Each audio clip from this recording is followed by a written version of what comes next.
Hello YouTube, Sam here from youtube.com/onlivegamer for the new Boston, and in this tutorial we're going to be taking a look at namespaces. Now, what namespaces do is they make it easier for you to organize your classes. So let's say you have one namespace and you can put several different classes in there, so that when you want to access, let's say you group similar classes in that. So when you want to access classes that are related to the namespace, you would just use that namespace that you created and then access the class in here. And also, let's say for example, if we were making the person program in one of the previous tutorials, let's say you wanted to have two person classes, but you know that if you are working in the same namespace, it will not let you create two classes with the same name. But if you put each one of those classes in a different namespace, then you will not get any errors and your program will run fine. So let's go ahead and make a little project to demo namespaces. So we'll go ahead and select Windows Forms application, and we'll set the name to namespaces. And we'll go ahead and click OK. And we'll just wait for that to load.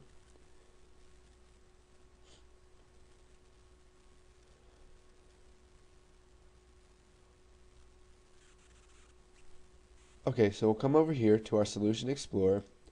We will select the namespaces solution. We'll right click it and we will add a class. So we'll just name this class the people class. So people.vb. And we'll go ahead and click add. Now here is our people class that we just created. We're going to create some namespaces to go in to encapsulate this people class. So we'll go ahead and come up here, and we'll just come right above the people class, and we will type namespace other people. And now you always have to end a namespace with the end namespace keyword.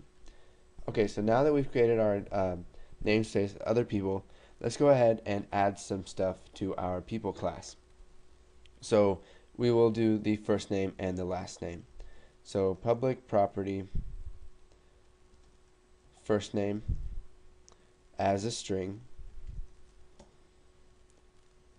and then we will do another property last name as string, and we'll just go ahead and override the toString function so that it returns their first name and their last name as a string. So we'll type public overrides function toString.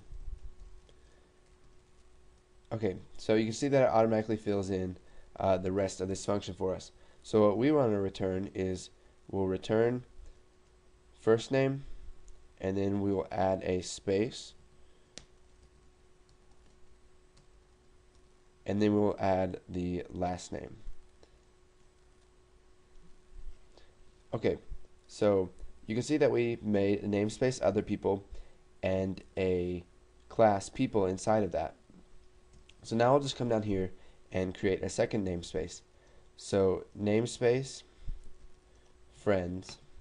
Go ahead and hit enter, and you can see that it gives us end namespace.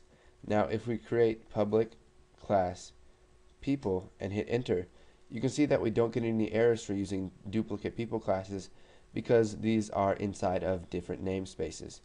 So we can go ahead and put the same stuff inside of our friends class.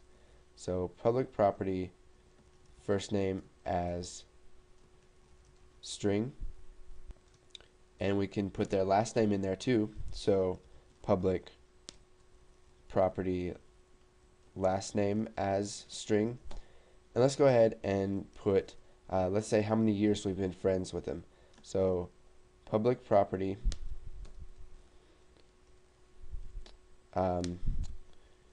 years friends as integer. So now we'll just override the toString function. So public overrides function toString, and we will just return first name and their last name with a space.